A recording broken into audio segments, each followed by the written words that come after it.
10 নম্বর, 10 নম্বর important আছে। 10 নম্বর আমি ধীরে ধীরে বুঝাচ্ছি, দেখেন। Calculate the value of the bond.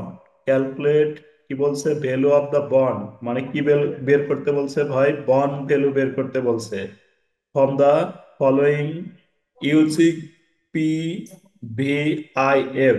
এই যে এটা সমস্যা করে দিছে, যে বন্ড ভ্যালু বের করতে বললে আমরা আগের মতোই বের করতে পারতাম, কিন্তু আমাদের বন্ড ভ্যালুর সূত্র হচ্ছে, আমরা পড়ছিলাম এই যে এখানে কয় বছর রয়েছে বলেন তো। এখানে আমাদের কি বলছে?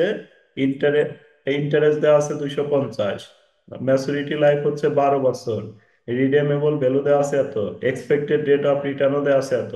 তাহলে আমরা জানি বন্ড ভ্যালু নির্ণয়ের সূত্র হলো চারটা।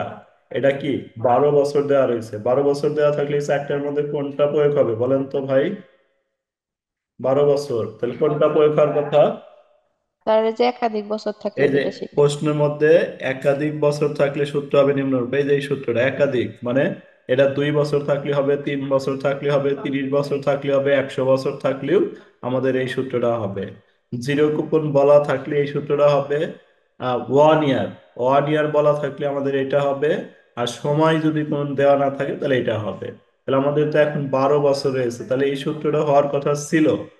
কিন্তু আমাদের কোশ্চেনে একটু প্যাচ দিয়ে দিছে। কোশ্চেন বলে দিছে না, এই যে এটা ইউজ করতে হবে P V I F A, আর পি ভি আই এফ, এইটা এই দুইটা ইউজ করতে হবে। এই যে বলে দিছে দেখেন, ইউজিং মানে এই দুইটা মান ব্যবহার করে আপনাকে করতে হবে। তাহলে আমরা লিখলাম, দেখেন, given that face value, redeemable value, maturity value, তাহলে এই তিনটা কি সেম না বলেন? যেহেতু প্রিমিয়াম নাই, তাহলে প্রিমিয়াম নাই মানে এই তিনটা সেম। নাম্বার অফ ইয়ার বসাইলাম। Discount, discount rate, discount rate 15% or 0.15, তাহলে discount rate by expected rate of return. তাহলে ডিসকাউন্ট রেটের কয়টা নাম রয়েছে দেখেন। এই যে এখানে আমরা প্রথম ক্লাসে পড়ছিলাম যে ভাই এই যে আর এর ডিসকাউন্ট রেট থাকলে আর এর মান, রিকোয়ার রেট অফ রিটার্ন এটাও আর এর মান, ইএল টু ম্যাচুরিটি এটাও আর এর মান, normal require rate of return, এই মানগুলো থাকলে এগুলো হচ্ছে কিসের মান ধরতে হবে? আর এর মান ধরতে হবে। তাহলে আর এর মানের অনেকগুলো নাম আছে। তাহলে এখানে আমাদের রয়েছে যে রিকোয়ার রেট অফ রিটার্ন। তাহলে আমরা কি লিখলাম? Face value, redeemable value, maturity value.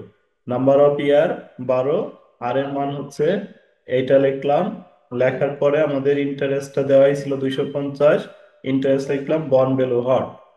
তাহলে এই বন্ড ভ্যালু সমান সমান, আমরা আগে সূত্রটা ব্যবহার করতে পারতাম, কিন্তু এই যে এইটুক যদি বলা না থাকতো তাহলে, এইটুক বলা না থাকলে তাহলে আমরা সূত্র ব্যবহার করতে পারতাম।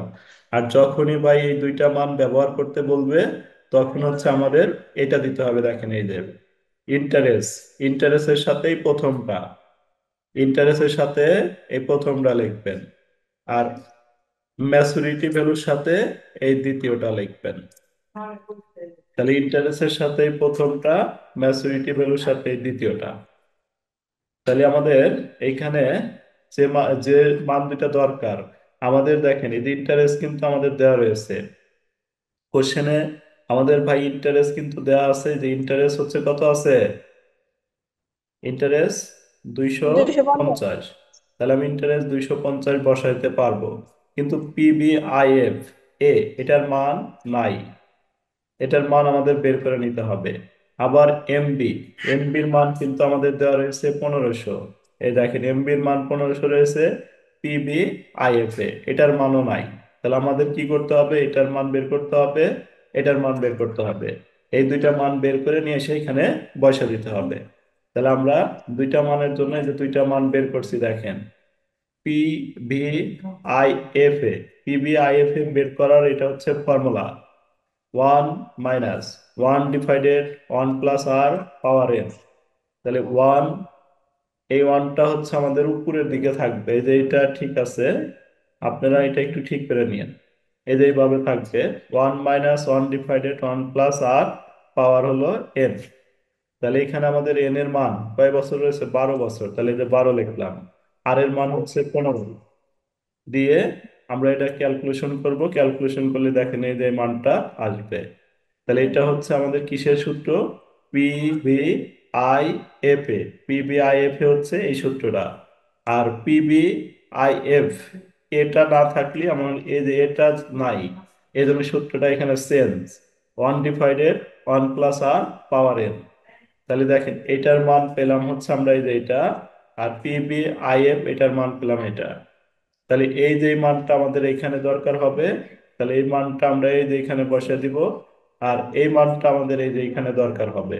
দুটা গুণন করলেই আমাদের উত্তর চলে আসবে।